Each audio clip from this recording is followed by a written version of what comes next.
Testing 1, 2, 3. Testing.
All right, hello everyone. I am Mike, and this is Saffy, and we are here with Marti. I should have pronounced your last name right. Well, let's see what you got. What do you got? What do you think? Matulis. That is like 80% there. What is it?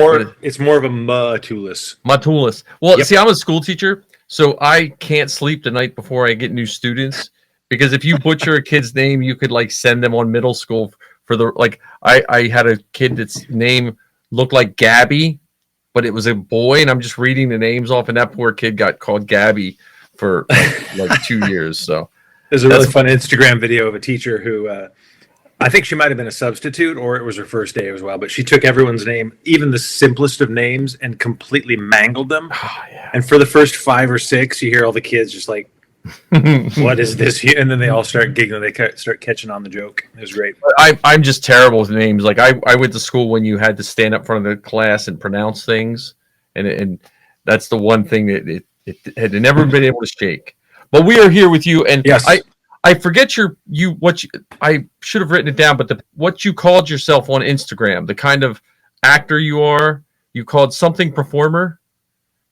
I think, well, we fall into kind of a niche called creature suit performers. Yes.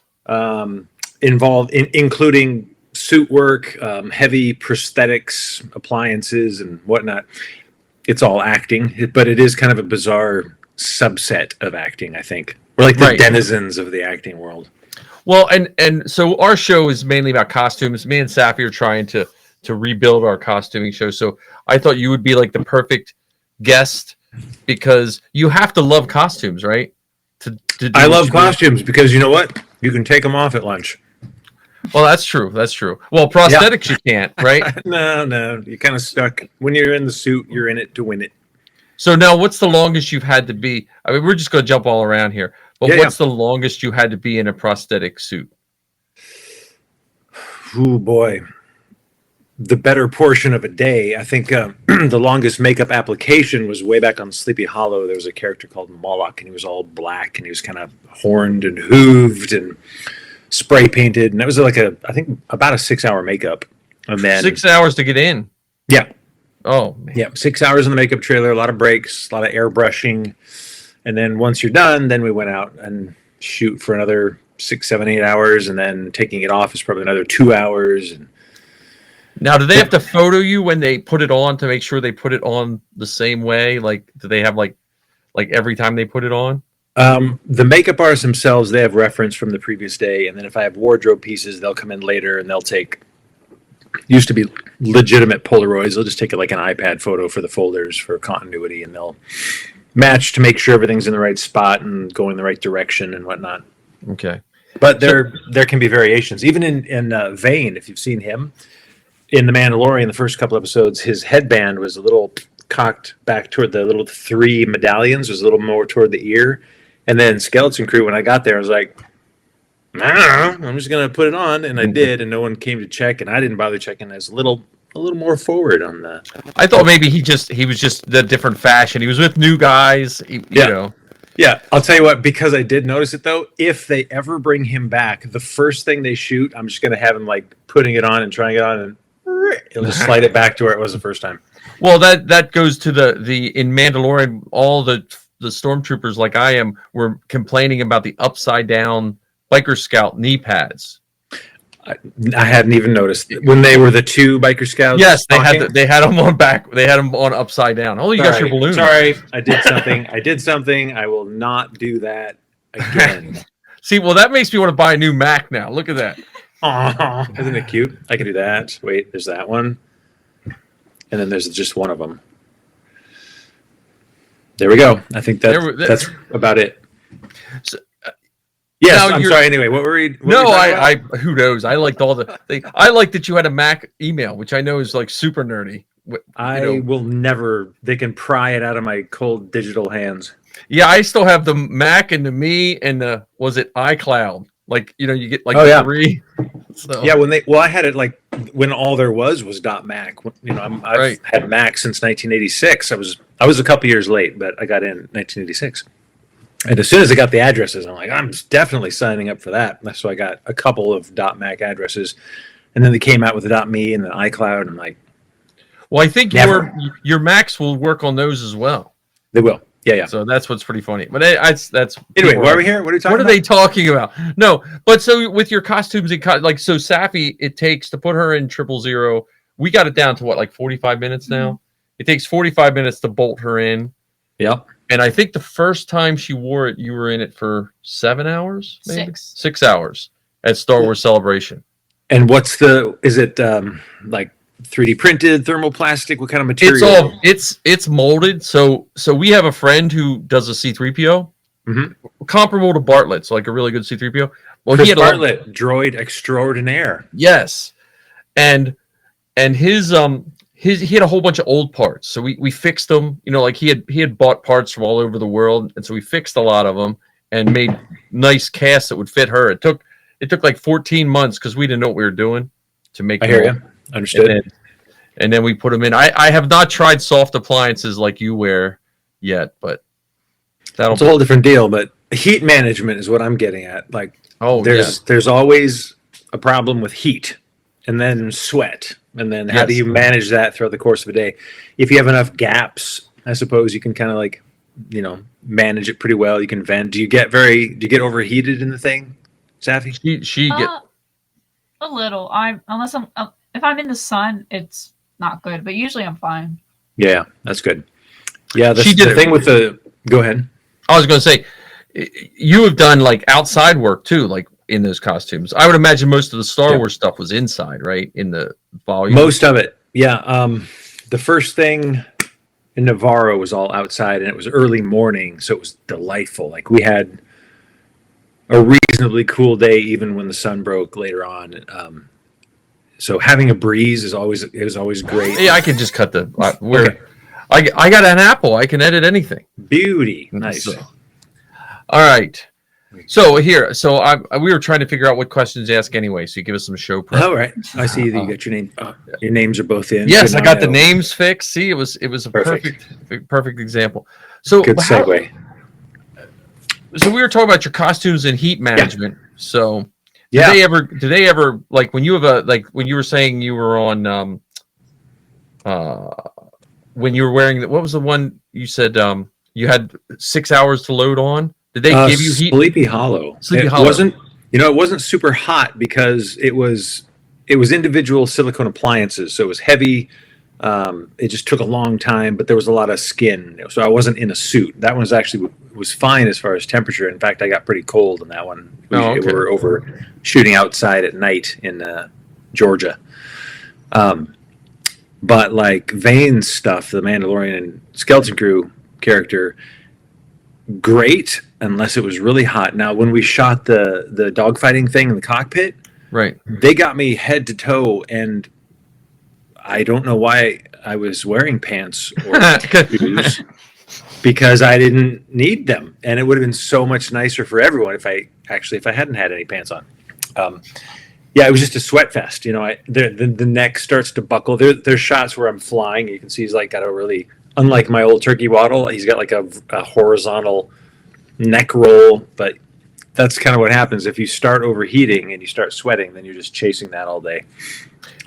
So yeah, managing that either in a creature suit or wardrobe is like super key. Having vents, built-in vents wherever you can hide them. That's a good plan. Now, do they ever ask you or people that work like you do they ever ask you like, hey, what can we do to make, or they're just like, hey, just put this on? As conscientious as the schedule or budget will allow. Oh, okay. They don't want you to suffer much. They want to make sure they get their day, so they're not going to, make extreme changes for you unless you're there early and you're involved in the process. So I don't know if you saw Star Trek Nemesis. It was the one with Tom Hardy and the Riemann Warriors. So I was the fit model for the costume they built for the Riemann Warriors. And those things were made out of just like neoprene. We would have died in those things. And because I was involved early, they do want to know from the person who's in it, like, how's it working? Are there any rough spots, or are you going to, choke yourself out if you wear it for too long?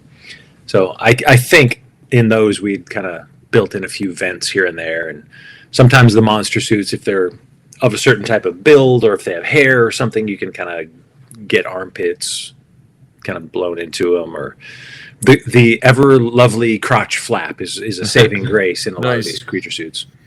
Yeah, her droid has rubber shorts, which are not good for that because that it's the I know guy like that have the plastic ones for the gold, but for the black, the rubber gives her more mobility, but it's wearing thick rubber shorts. So yep.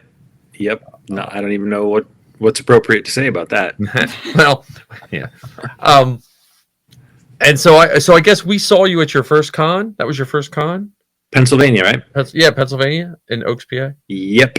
I think that was a Contropolis event. That was the first one that I did. Met Chris Bartlett at that one, and became buddies with him. And so since then we keep in touch and talk acting, talk Star Wars, talk conventions. Yeah, I would think, like, on the surface, I would think it's easy wearing the suit and acting, but then after seeing her in the suit and knowing people and me in the costume, in some ways you have to almost act harder because you can't emote and do certain things that like an actor could do. Is that true? I think, or is it different? It is definitely a big consideration as far as what you're going to do, like you said, or what you can't do if there are certain constraints you have to manage. I think because I've been doing this for so long, I like that. Like, I like to discover what is going to happen. So certainly on, let's say, Evil, I was there for the majority of the series. The first 3 seasons and a couple of chunks of the 4th season, a dozen different creatures, right? Whether it be suits, thick suits, thin suits, whatever. So in the process of it, I'll start to see all right, I'm gonna only be able to raise my arms this high, or I can only turn my head this much, or whatever it is. Great. That's just solid information. Got that figured out. Move on. What's the next thing? Am I gonna be able to eat? With Vane's makeup, it's like, can I raise my eyebrows? Because I can't do much because he just has like kind of a Muppet mouth. Yeah, his species is. Yeah, well, because they had to hide my schnozola, so they built it up so it was really thick. So he, what I'm getting at, like whatever the certain specific thing is around the suit, like it's fun for me because then you get to discover what else you can do, or is part of his character going to be that limitation, or can you work around it? No, it's always kind of a good sleuthing exercise, I think. Well, then in the case of Star Wars, your actions eventually become canon. Yeah. Like people see you on screen and they'll be like, well, now that species can't do that. And that species, I said it. So you've done it. Forget it. Yeah. Now, is it different working for something like Star Wars? Like I know Star Wars in our world, it's way more popular maybe than other people, but is there any of the franchises, like you've done Star Trek, Star Wars, and then you've done some TV shows? Is it different, like for like a fan reaction for doing certain shows? Like I feel like the Star Wars fans are more interested in each individual person. Yeah. Where maybe like the fans of Sleepy Hollow might not really get that into it, or maybe they do. I've only ever experienced fan reaction in relationship to Star Wars. Oh, okay. That's been my only direct experience because of the conventions. I've kind of poked around online just to kind of gauge response and see how things are going. And I think Teen Wolf had a really big following back in the day. I don't know that Sleepy Hollow made much of a ripple. It was kind of on the tail end of the Fox terrestrial television era. But Star Wars, regardless of where you come down on the battle of the Disneyfication, right? That's a huge fan base going back decades. So it's hard to not have some amount of opinion, good, bad, and otherwise, out there on the internet around it. Right. And so like I'm a member of the 501st. Saffy's an honorary member of like the Droid Builders, even though technically she's not a droid, but it's that's just how it falls. Yep. So we have the 501st. I don't know if I'm sure you met some 501st guys. For sure. Yeah. And, you even met them on set, I think, didn't they? Yeah. That's one of my favorite parts about these conventions is running into those guys. And they give Rebel Legion and Mando Mercs. My oldest daughter is a member of the Mando Mercs. I wonder if it's the time for you to start your own group of pirates. Well, that would be a fun ragtag team, wouldn't it? Because we were talking about that, and we were like, because that's the costuming group that you could make a whole separate group of pirates and scoundrels. I hadn't thought of this. See, I think I give you a mission. What is it? What's your fee? 10, 15? Where are you at? No, I just want to be a member. I just want to be a member. That's a great idea. I mean, the costume that I got to wear, I was staring at it all the time. It's a thing of beauty. I wanted to go see the display that they put up of Vane just so I could kind of see myself from the complete outside. Right. Instead of upside down staring at it. So much detail that they put into that thing. And Shauna's team was amazing to watch. Yes. When they would, for the fittings for Vane, I'd come in, they'd drape some things up, and Shauna would come in and kind of check color to color and texture to texture and throw some things here and grab some things there. She's the one who ran out, bless her soul, and rest in peace, Shauna. What an amazing talent and horrendous loss. Right. Oh, yeah. I never got to meet her. I think my oldest had to pick up a sweatshirt for her because a friend of ours, Judah, wanted one of the sweatshirts at Celebration London, and Zoe was heading off. So yeah, that's about as close as we ever got to meet her. But she was lovely. I only got to meet her. Well, I saw her a couple times after, but that initial costume fitting for Vane, and she's the one who ran off. She's like, "Oh, I have an idea." She ran out of the room. We sat there for a few minutes because they were in a warehouse, so she had some traveling to do. And she came back with this green thing in her hand. She's like, "You know what this is?" And I was like, "Yeah, I do." She's like, "Ha!" And she ripped it apart. Now it's a shoulder pad. So Vane's, I think it's his left shoulder. I can't remember which. Yeah, but it's very distinctive. It's the center of an Endor Rebel donut helmet. You remember those? Oh, yeah, yeah. They had like the metal band, but then it was like a canvas, right, top, like a rib top piece. Right, almost like an aviator's cap. Yeah, exactly. So it still has the little the circular ear thingy, ear flaps, and that top piece, and she's like, whack, slapped it onto his shoulder.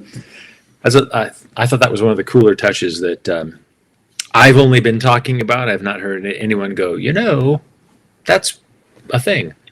Well, I'm sure. Yeah. Well, I know the 501st. Like they just take high res stills and they try to guess how many stitches are in everything. So God. Good luck. Good luck. Yeah. So, it's like a 5,000 piece jigsaw puzzle with this guy. But yeah, no. But that's you should really think about starting your own pirate group. Get a. The wheels are turning. Start sewing. Do you know how to sew? Are you a good sewer? I bought a. Here's how I work, Mike. I bought a sewing machine. I didn't know how to do anything, so I went through the manual just to get some thread in it, and then I immediately made piping and a cover for a cushion in my van. Oh, nice. See, because I didn't know. Apparently, you're supposed to do a couple of straight stitches before you delve into like piping. But anyway, you got to do what you got to do. You just got to figure it out. So don't hold back. Just dive right in, kids. So how did you get into the costuming? I want to. I guess I should just say acting because it is acting. I mean, I'm the lucky recipient of the artists who either glue stuff on the face or drape stuff on my frame and kind of build up from there. But for me, that's really part of the enjoyment of it. Like going out on the day, tons of fun to deliver your lines and emote and be the actor. But working with the artist is really what's kept me in it for so long and what attracted me to it initially, because I didn't know anything about anything when I decided to become an actor, went up to Hollywood, got onto a couple of Star Trek things and started meeting all of these artists. So, a couple hours in the makeup chair is an absolute delight. Getting into the costume, again, I keep referencing Vane because the most recent, most beautiful, ornate costume. I didn't know what I was going to do as far as his physicality until I got into his full costume, because then you get the weight of it. You get to see how it moves, if the collar's going to stay up or if he's going to have to like flip it every once in a while. You get to figure all that out in a pretty short span of time, but that completely informed how he moved and kind of how he stood, and like gave him his attitude, where before that I just had like the voice and I kind of knew what his face was. Now, were you happy when he survived the ship blowing up? Did that give you a hint that they might use you again, or had they already filmed Skeleton Crew? The first indication I got was on the first day in that shootout scene in season 3, episode 1 with Grief Karga. I was supposed to get shot. I was supposed to be one and done, but we did this costume test prior, and I think because they had most of the other aliens were rubber pullover masks, and for whatever reason the makeup artist wanted to do this as an appliance, and because I've been doing it so long, there's a lot of copies of my head around town for them to sculpt. They got a hold of one because the costume was so amazing, because I have acting chops. I think once they saw all of that together, they're like, I mean, why would you kill that? Just kill all those other guys. So Favreau let me know on the morning of. He's like, yeah, you're not going to die. So that was a huge gift. And then they figured out kind of where to put him. When Skeleton Crew came up, I heard that they were going to move some pirates over there, and Vane was going to fly off and land on that show. So it was an absolute treat to find out that I get to stay alive. And as far as I know, I mean, are we spoilering? We can spoil if they everyone's seen it. Yeah, if they're listening to this show, they should just pause and go watch all of Skeleton Crew. Go binge Skeleton Crew, come back, press play again. Right. I didn't see him die at the end of episode 8. Right. And you really have to die horrifically in Star Wars to even not come back. You have to pretty much disintegrate. Right. Yeah. No, well, that's good. I mean, because the pirates in Star Wars right now, like, it started with, is it Resistance, the cartoon? Have you ever... Clone Wars. Clone Wars. Yeah, Clone Wars. Clone Wars into Rebels. There was a pirate element. There was the Hondo Anaka subplots that were great. I love. Yeah. But the Resistance had those really cool pirates that had like old Imperial costumes. Yeah. Have you ever watched that cartoon? It's Resistance. It wasn't. I don't think it was well watched because it was one of those last ones on Disney XD. Okay. Or something where you had to hunt for it. Oh. I might have seen bits of that. But their pirates were weird because they had like an Imperial jacket on with like every rank bar possible covering the one whole side of the guy's chest. You know, so I think of all the things you can do with pirates and just Star picking Wars. up bits and pieces all over the galaxy. It's like an Easter egg treasure hunt on every character. So have you done now? So how's your Halloween costume? I do nothing on Halloween. I hide. I just read a book. Okay. I love Halloween, but I don't know, man. I think because That's like taking your work the home. weirdness of this job, it's like, oh man, I don't want to get any makeup put. I don't want to do anything. I just turn into it's unfortunate because I do love Halloween, but I'm a bit of a Halloween curmudgeon sometimes. Yeah, I understand. I just have Stormtrooper. I can't wear the stuff you and Saffy wear. Like a Stormtrooper is probably as hard as I can go, you know. But I enjoy seeing the people like you and Saffy that can wear these super hard costumes. It's fun. I don't know if we talked about this. If you remember, let me know. But there is a Boba Fett variant out there. It was like a Play Arts made like a three person series. I think it was Darth Vader, a Stormtrooper, and then Boba Fett, kind of like an anime style. If you can find it and like put it into this, you'll see the image, or I'll send you some stills for it. Okay. Really cool. Like it's very much Boba Fett, but it's also very kind of almost anime extreme angles and like a larger metal shoulder pad, and just really cool. I'm 6'4" with boots. I'm sure we could knock him to 6'7", no problem. Right. But I don't know how to do any of this stuff. Like I can sand and paint and assemble and do stuff, but how do I make? How does make? That's you'll have to send it to me because I might not. I can at least know where to go, but I wish I would have known I could do this stuff when I was younger. Like Yeah, it wasn't until 2007 until I even tried starting to do this stuff. And it's fun. I came from the world of you graduate school, you get a job, and you become an adult, and you just do adult stuff. You know what I mean? Yeah. And it took a while to beat that out of me. I fought that so hard. And for better or for worse. Well, you could get with your since you're so good with the sewing machine, you should look into a 3D printer. That's the next step, isn't it? Yeah. Then I can just print files, test them, change the shape, print them again. That's all you do, right? Just and the new printers now are as close to plug in and play as you can get. Do they work with a Mac? I am only. They do. I'm all Mac too. So okay. I'm all Mac. But the printers with your line of work, like you can print and all that. There's enough files out there to print everything. I'm printing the chips for Sabacc for my oldest daughter right now. She's playing the Sabacc game from the Star Wars Outlaw, and brilliant.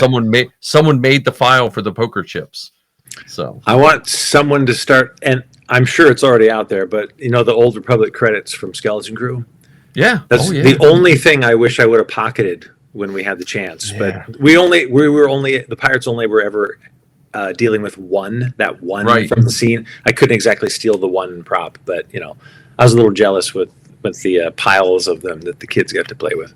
Yeah, that was fun. That was a good show. I mean, I think it was fun. You know, I like all. I watched Star Wars in '77, and I even like the holiday special. I know people like rag. I like the holiday special. So it's all fun. I don't have enough of a emotional attachment to it to get all up in arms. I can understand why people have fallen off lately. Just like there's so much to watch now that everything's on streaming, and like how I think part of the success was how much time you had to wait and build up before something else happened, and then it's like, oh my god, it's so important now. Whereas if you just get fed it all the time, it loses a little bit of that like importance. It's still fun, right? Still great. Love watching it, but and I like how it gets released. Like I do like that they release like an episode instead of just dumping it all. Yeah, I do like that. Yeah, and Skeleton Crew in particular, those boys built in some delightful cliffhangers every episode. Yes, they were fun. Since we're talking costuming, if someone said to you, "We will build you whatever Star Wars costume that exists now," what would be your like made to fit Star Wars costume for your next Halloween. Like that people are already doing that I've seen out there. Any of the ones. Like, I mean, I love me some Boba Fett. I gotta just stick with him, whether it's a variant or a down the line 100%. Yeah, Boba Fett is, and that's probably still the most expensive Star Wars costume to build. Is it or not? Now it's come down. 3D printers have like slash prices wise, but for the guys that go for the 100% Boba Fett, that is probably still that and Vader kind of teeter back and forth. But it's 6'4". I can imagine like, yeah, that's true. Yeah, with Fett, I could see the backpack is a huge thing. All the little fire green thrower. Yep, he's got a lot of tchotchkes on him. A lot of. Have you seen the white Boba limits. Fett's? Have you seen the white Boba Fett's? No.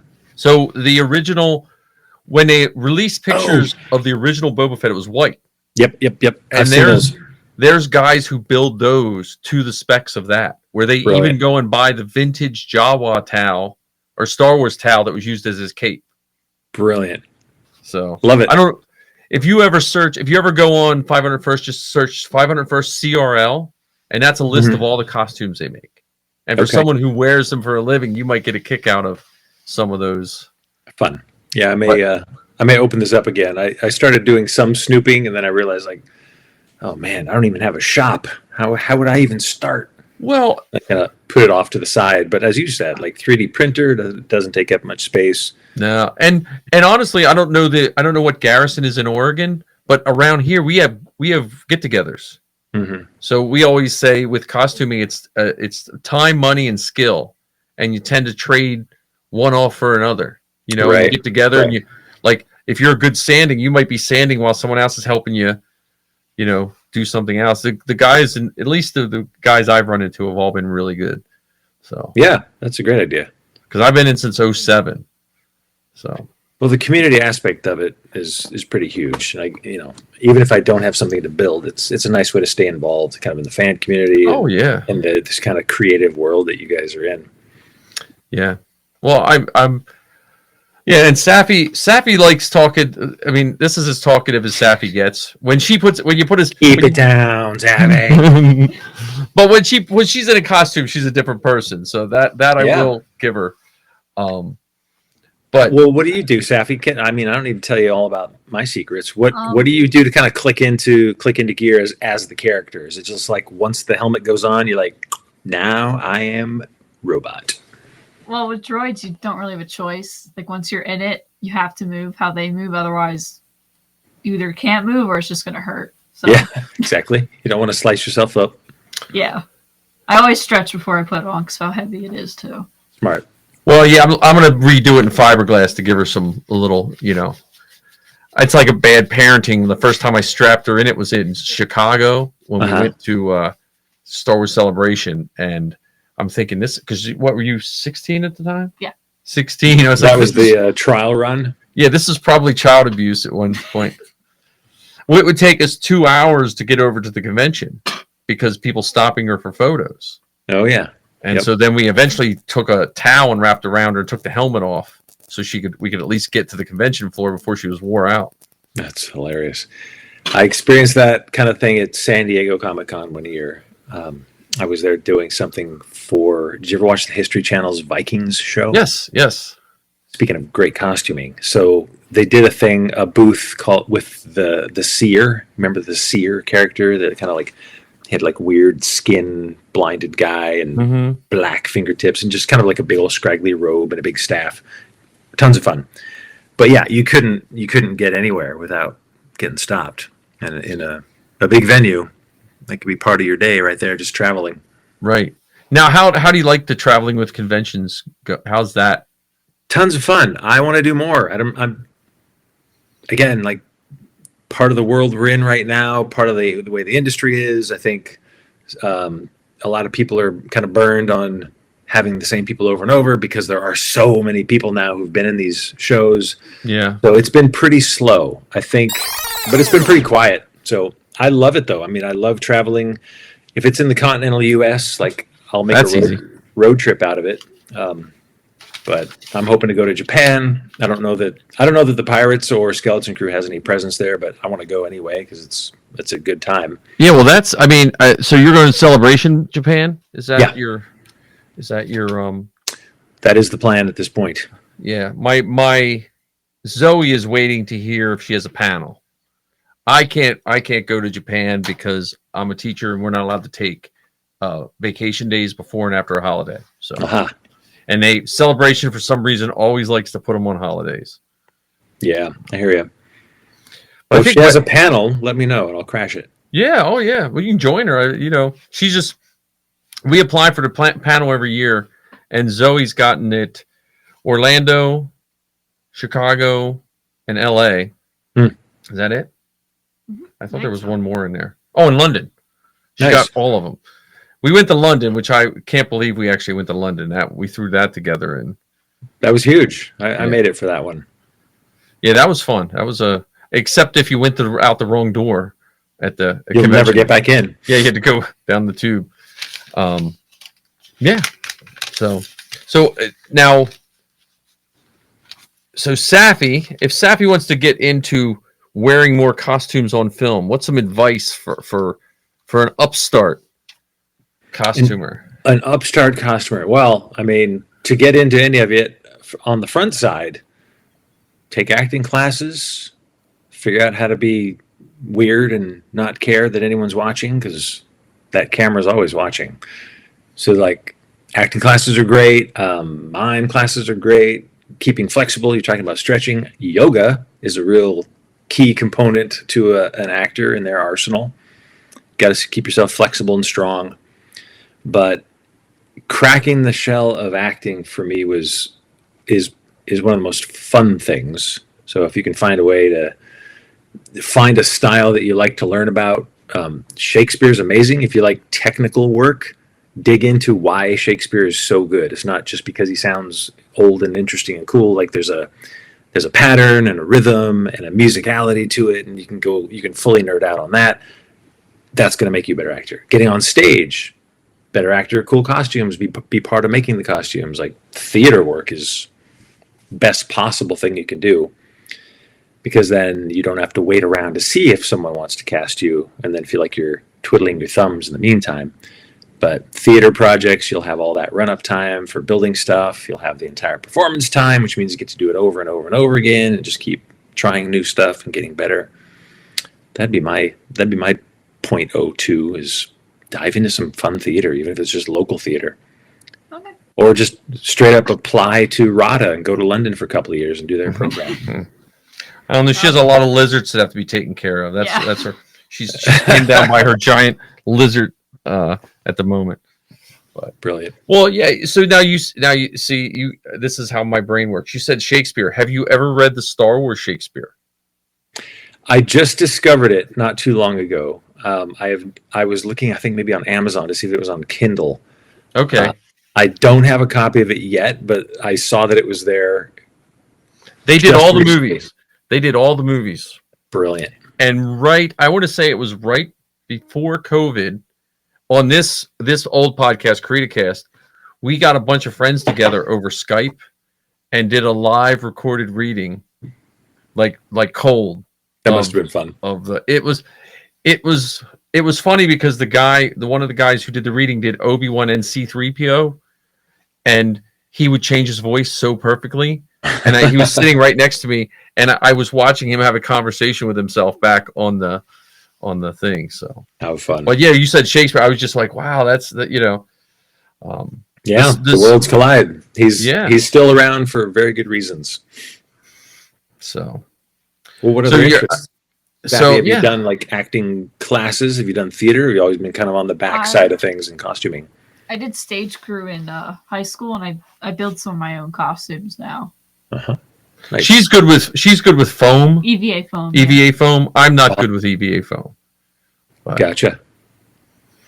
But what is that like? What are the top materials out there now? Like foam, 3D printed stuff for armor. Then you can use all kinds of resin. Like this is resin. Mm-hmm. But in those same molds, I can make fiberglass, and I can also take. Now they have different resins that flex. Which is it's terrible for a C-3PO head, But if I make the forearm of a C-3PO flex, as long as it doesn't flex too much to crack the paint, it gives the wearer a little more comfort. No hard stops. But like Anthony Daniels' C-3PO suit for the newer movies was 3D printed. Now, so for me, I love C-3PO. Yeah. I can tell the difference because the sculpted C-3PO is not symmetrical, similar to Darth Vader. Interesting. So if you watch Darth Vader in Revenge of the Sith, his helmet is black and perfectly symmetrical. You watch the first 3 movies, it's not symmetrical and it's painted with a checkered pattern. So you can see the eye. I prefer the wonkiness of the old ones. Yeah, it lends itself more to what kind of the Star Wars universe was supposed to feel like, kind of lived in and real, and the antithesis of kind of the clean and perfect Star Trek world. Right. Right. It does sanitize it a bit. It's pretty. It pretties it up. Right. Well, I mean, there's now. Have you ever had any?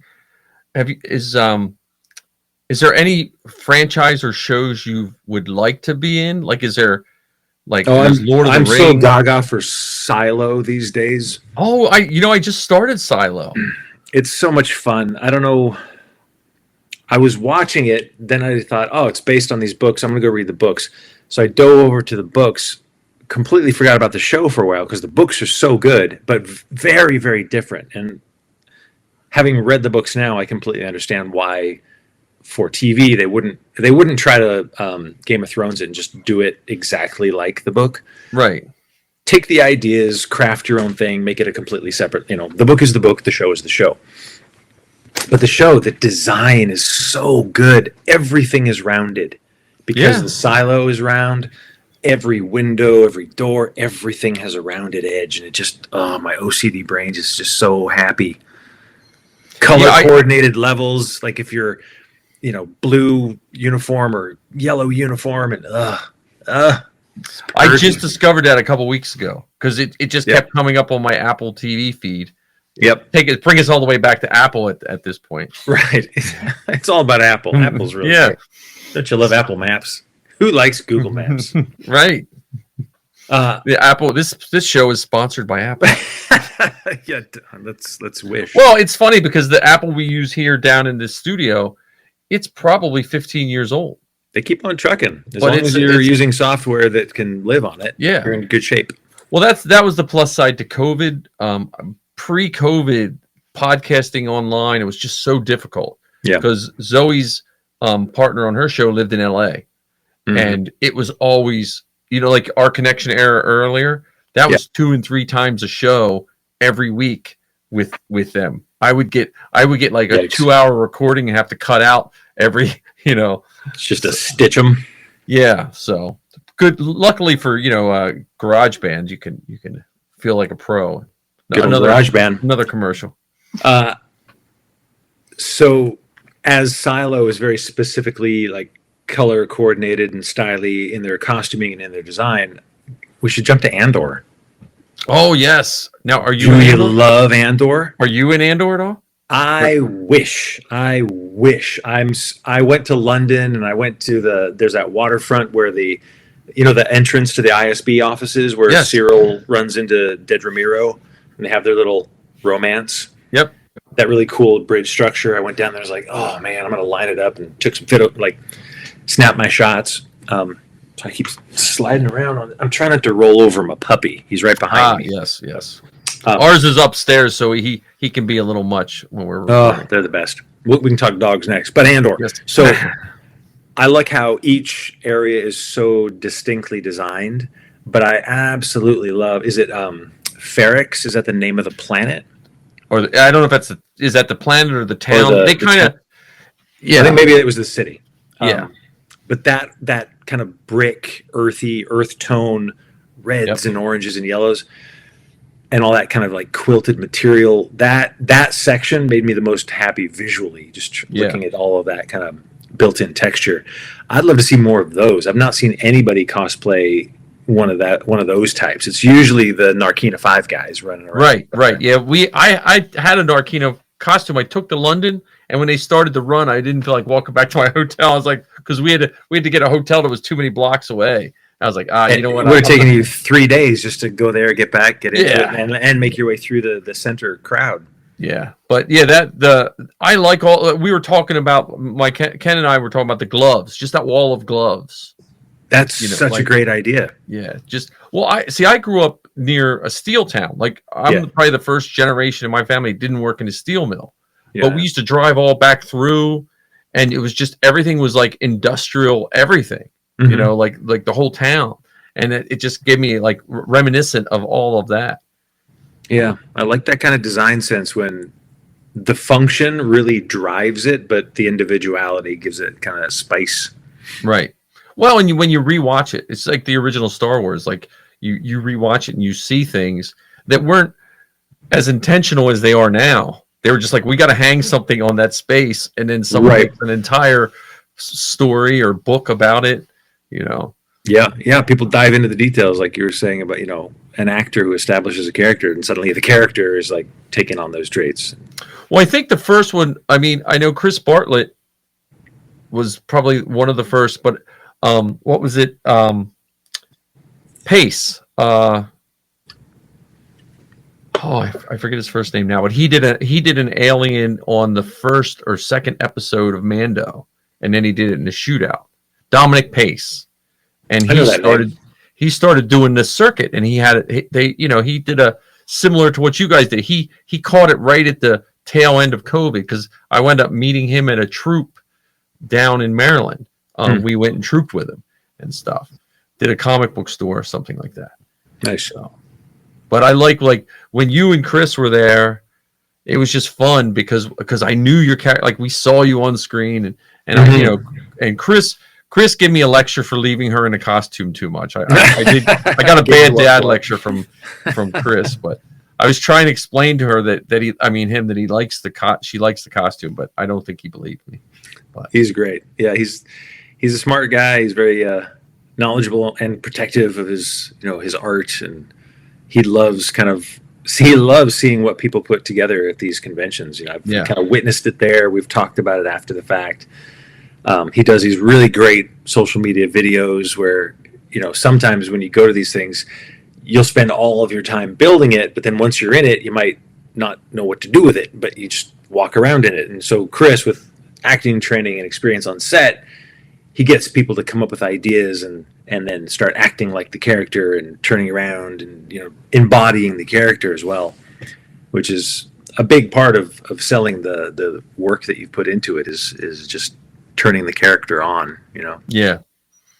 I like being in a stormtrooper suit. I have a friend that does a Chewbacca. We have some friends that do droids. So we're in a good area here because we're down. We have right outside of Philly, so we have a whole bunch of choice to go places. Nice. Yeah. Any favorites of what you did in the last year or two? Standout favorites, either for the venue or the crowd, the experience? Well, I think my favorite venue is the one I met you at. At the Oaks. It's called is it Oaks Upper Park? Philadelphia something. It's in Oaks Industrial Park, but I think it's called like the Upper Philadelphia. It's nowhere near Philadelphia really, but they call it the Philadelphia area. But I like that venue because even when it's crowded, there's space. Yeah. Because I've been to the shoulder crowds. I've like with her when she's in 000, she's had arm pistons tore off just because of the crowds. Like people's eyeballs hanging from your. I ripped the guy's shirt. Yeah, she ripped the guy's shirt because the guy just and with the droids, the arms she can't bring the arms in. Right, they're like. But yeah, I would say the Oaks that I met you is probably my favorite venue. Probably my favorite troop, I guess you would call it. Is my first troop was not including ones I did with the girls, but in 2007 we did a Make-A-Wish for a little boy. Nice. And that was it was the toughest and probably the most rewarding. Very cool. Troop. But that's why I'm saying you got to think of that pirate group.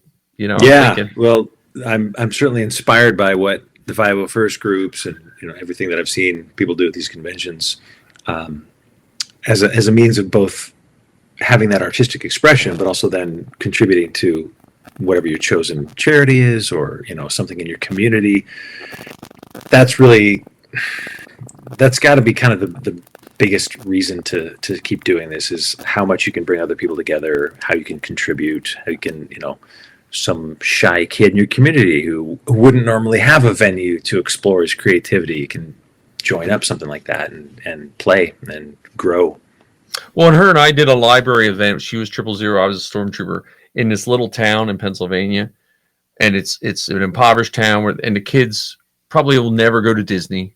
Mm-hmm. Never, I have students that have never been to the movie theater in middle school. They just and when they get to see the characters and stuff, and you get to make a good day for them.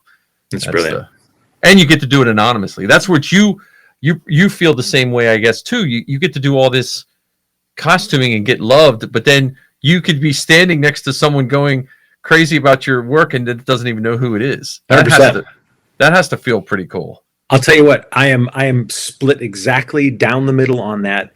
The introvert in me absolutely loves the anonymity. I love that. The actor in me who likes acting recognizes, like, if I'm to continue acting, it has to be me coming out of these makeups the older I get. But I like hiding. Well, it's fun to be tucked away in a makeup or a costume. Now, that's a good point. Do you think the conventions help you in that regard? Not in the least. No, you don't think they help you? Like help people know who you are in the industry too, or not at all? Do you think that's... No, I don't think so. I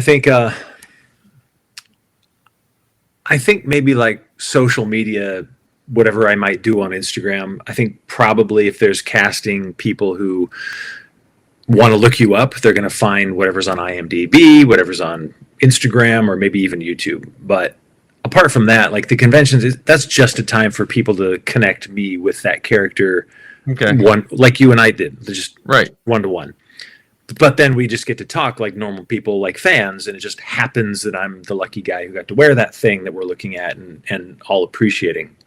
So yeah, it's more opportunity just to talk to people and connect, which I think is great. I mean, I'm as much of a fan as anybody, so I'm there with the excitement to be able to share the experience that I got to have with people who would appreciate that experience. Any questions, Saff? Saffy's? What? Yeah, what do you got? You've been thinking of questions this whole time. She's been thinking. He kind of already asked something like this, but just in general, not just Star Wars, like any costume you could get, what would it be? Like anything. Anything at all. I really, really, really love medieval, and I'm assuming this is like a Hollywoodized medieval mixed with fantasy. There's I don't know who the artist's name is. It's someone I just found on Instagram and I'm starting to follow, but he's making like custom fantasy style leather plated chainmail fur armor, just like these beautiful suits, and like dye work is extraordinary, paint work. He does all these cool kind of Nordic designs on them. I think just a really full badass head to toe leather clad Norwegian fantasy armor. How's that? That's long. That sounds more. That's on her lines. That's on her lines of. Yeah. What's the game? Yeah, it's so cool. Love it. It's beautiful work. What's the game we printed the helmets for? Skyrim. Skyrim. Have you played Skyrim? I've heard of it and I've seen kids play it a couple times. Yeah. I'm ever so slightly familiar with it. Have you played Dungeons and Dragons? No. See, that was what got me. Star Wars and Dungeons and Dragons got me through the 80s. If there were any cool costumes in Call of Duty, maybe I'd know that one. I was more of a Grand Theft Auto Call of Duty kid. Oh, okay. Then you start, yeah. Well, that's what I'm saying. Like, if I have to pitch my 3D printing, I would look at 3D printers for yourself. Even if you get a small little Anycubic, like $150 one, just to start with the baubles. Yeah, I could see doing that. I mean, just getting to know the stuff, figuring out how to manipulate a file, because I would want to sculpt all the damage in Right. it and then print it as damaged. I wouldn't want to like do a whole lot after the fact or like mess up a clean thing. Well, what's really nice, especially the new printers, they print about 4 times faster. When my first printer that I got 10 years ago, it would be 8 days to print a Mandalorian helmet. My goodness. Now you're talking like 26 hours to print a helmet. And you'd be surprised how you could really weather something with a soldering iron on the plastic. You can go to town with them. Yeah, fair enough. I mean, that might be quicker than trying to learn a 3D sculpting software like ZBrush or something. Well, ZBrush is good, and there's apps now for your phone where you can use it as a 3D scanner. I haven't tried them. Some students were telling me about it today. The Xbox Connect, the old Xbox Connect controller, can be used as a 3D scanner for a low-res scanner. What is this world we're living in now? I know. That's but the sculpting part is the fun part. But there is tons. Like if you look on Yeggi, YEGGI, it's like a search engine for 3D files. Hang on. You might have to send me a couple of links. Oh yeah, I'll send you some links and stuff. But get me started in this weird world. I'm sorry. Then a year from now you'll be like, where'd all my time and money go? Acting, schmacting, I'm building. Well, when I started, a spool of filament was about $50. Okay. Now, if I buy like 12 at a time, I pay like $9 to $10 a spool. And so it has become so fast and so pretty decent that you don't mind messing up. Like it used to be, you're like, everything has to be perfect. Right. And makes sense. And now you can just churn them out and see what happens. All right. I'm down to try. I could see getting a small machine just to start playing around and then. Yeah, I mean, like I said, that I use the Anycubics in my school, and if middle schoolers can't bust them up, too bad. That's not too bad. Hang on, what's that one called? Anycubic. I'll send you some links. All right, good. Yeah, I'll send you some links. But right, these are not. None of these are paid for. If anyone wants to pay me to promote Anycubic, I will. But man, if I had a following, well, we'd have stuff arriving in the mail in weeks. But no, I mean, I would recommend the any of that. I mean, I'm not going to give you advice because I love what you do now. But if like I get the easy part now. The costuming part, I am sure there's a Legion. There's a Mando Mercs, Rebel Legion, and 501st in Oregon. Yeah, and just go to one of their armor parties, and they're a hoot. Well, the acting world is upside down. It's been crickets lately, so I've got time on my hands. Yeah. It might be the perfect opportunity to start dabbling. Yeah, I think Zoe is in. She works at Paramount as in the Page program. Oh yeah, great. That's a good track. Yeah, well, because the track she's going, she graduated from Temple University with a film degree in directing and all that. But you have to have 2 years experience for anything, and the Page program is a 2-year program. So there you go. There you go. Just tough it out. Yeah. No, it's good. It's obviously not what she wants to do, but for them to observe, to see what her temperament is and what her level of professionalism, like it'll serve her. That's good. Yeah, she's a good kid when it comes to that stuff. But I'm happy. I'm happy for all the people she met. Like I said, we met Chris Bartlett. I won in Orlando celebration at the 501st dinner they have. I wound up hanging out with Bartlett, a friend of mine, Dan, who does C-3PO, and a guy, Chris. I looked like the giant, fattest person ever next to the C-3PO guys because they're all like thin, and I'm like, how did I wind up with you guys? That was when I was just thinking about her costume. Yeah, you gotta keep that thin figure if you want to get stuffed into these aliens and robots and stuff. I bet you there's a 3D file of your character, a bust up, that you could print. I wonder. And they have filament that prints like stone, so it looks. I have wood filament for printing pistol handles. Really? Just the right color, and then you just no, it has wood flecks in it. Serious? So it actually smells like burning wood when it's printed. It sands like wood. It stains like wood. How soon until we get like Star Trek replicators? I don't know. They have ones that print in chocolate. Yeah, of course they do. Man. I'm sure someone's going to make some kind of meat flavored something. Micro sausage extruder. You can print a steak or something like that. I want a pork log cabin that I can eat. Brilliant. All right. Well, I got a good track. I'm going to go do some research on that. Yeah. So I'll send you some. But I appreciate you coming on. This is our first relaunch of this show. Hopefully, we'll have you on again. I'm happy to. Thanks for having me here. I really appreciate it, even through the technical difficulties. So, where can people find you? Like, the fans can find you? Where can they find you? I am currently maintaining an Instagram account. I'm testing Blue Sky. Have you played with Blue Sky? Blue Sky? Yep. I was playing with Threads because I figured some social component. I used to try Twitter, and I even tried when it was X, and I just finally deleted it. I didn't care. I did the same. But then because Instagram kept poking me to look at Threads, I was like, oh, well, maybe I'll try Threads. It's just that I'm not chatty. Yeah, Threads always seems to me like I opened the wrong door. Or something. I opened I meant to go in a room and I went in a closet or something like that. Close it, walk away slowly. But I figured Blue Sky, maybe, if I could.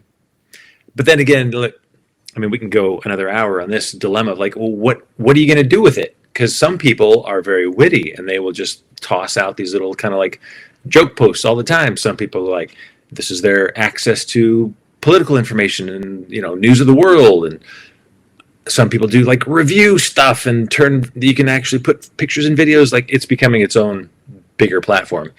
I like that it's not connected to the larger corporate platforms, which is also partly why I went away from Threads, because Threads advertised to me the next morning a flight that I had looked up on my laptop through Google. It said, hey, the flights from Portland to Tokyo are 376, exactly what I had looked up. Right. So I know that's tucked away in all the stuff that we randomly click accept to when we download these things, but I still don't like it. Right. Yeah, I like Threads. I just started pouring pictures into Threads just to build up a backlog of that. Yep. Well, that's the other trick. If you do it, you gotta be active on it to keep from. Well, you can always away. I think you should just run with the pirate theme, and just give like the same pirate advice to every situation. There you go. Just perfect. It's pirate's perspective or nothing. And then I'll put all your links. I'll put your links in the show notes. This is our Star Wars podcast day, which is the 7th. So I'm gonna release this on the podcast. Oh, right, on the 7th. So excellent. And we'll get Saffy. This is the most Saffy's talked in a while. So she's not a chatty Kathy, but Saffy, go take a break, kick back, sorry.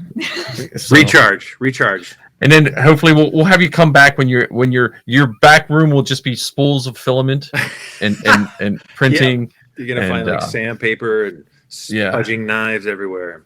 Well, airbrush. Airbrushing. At some point, I'm gonna have to buy an airbrush. Yes. That's my this. This was 3D printed, and then I cast it. How many pieces 3D printed? This was 4 pieces 3D printed years ago. I put them all together, and I made a mold, and I cast it. Wow! So which is a way more expensive way to have to do things. But back in the day, it was the prints weren't as nice, so it took so much longer to get the print lines out. The new printers print so nice and smooth, you don't have that issue. Is that like a image resolution issue, but in physical form? Is it resolution that does that? It's a combination of both. So it depends on how good the file's built first. Okay. And then your printer has this is the after hours print show. So those that are done here at Costa, we're going to talk print. General audiences, see you later. Nerds, hang in there.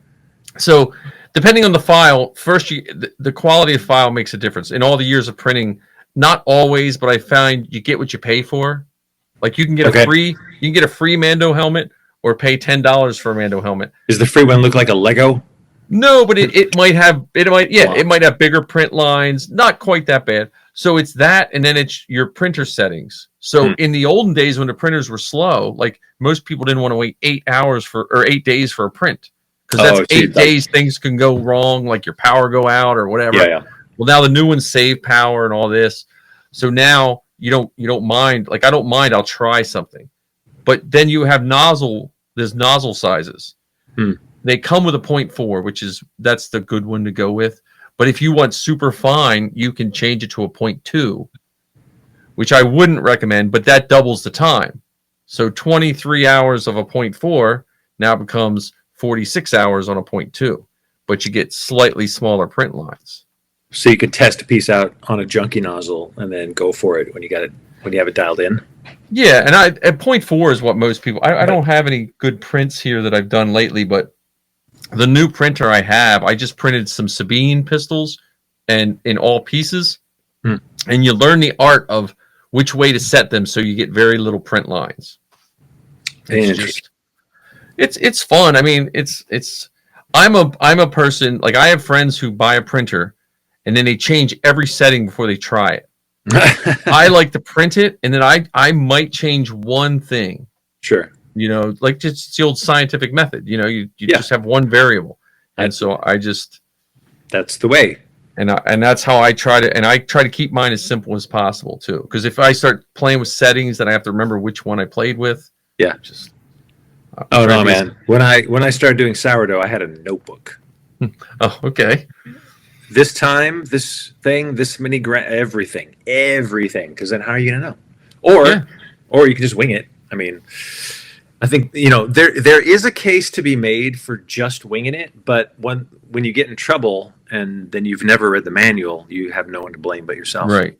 Well, the 3D printers, what's nice is, especially the new ones at self-level, you can have them printing 15 minutes out of the box. Just like plug them in and hook it up. And you just got to snap a couple pieces together, and it has what's called a benchy. It looks like a boat. You've probably seen them in 3D printing world. It looks like a little tugboat. You print that boat, and any flaws on that boat tell you what to do with your printer. Oh, brilliant! So it's a bench. It's called a benchy, a benchmark print. It's a fun community. I mean, you can get all the files you need and print a life-size battle droid. Like there's a droid division makes really nice. Brilliant. I have the IG-11 in the other room, life-size. Wow! Like just I can see how that would work. He's a spindly guy. Yeah, just print it. Ran PVC tubes. There's R2s. I have a chopper body up in the garage. You know, like luckily a bunch of my friends started stuff and then quit, so they just send me. I'm like, just give it to me. I'll take it. I'll take the pieces and I'll finish. That's a good way to go about it. I like that. But yeah, you can print a full C-3PO.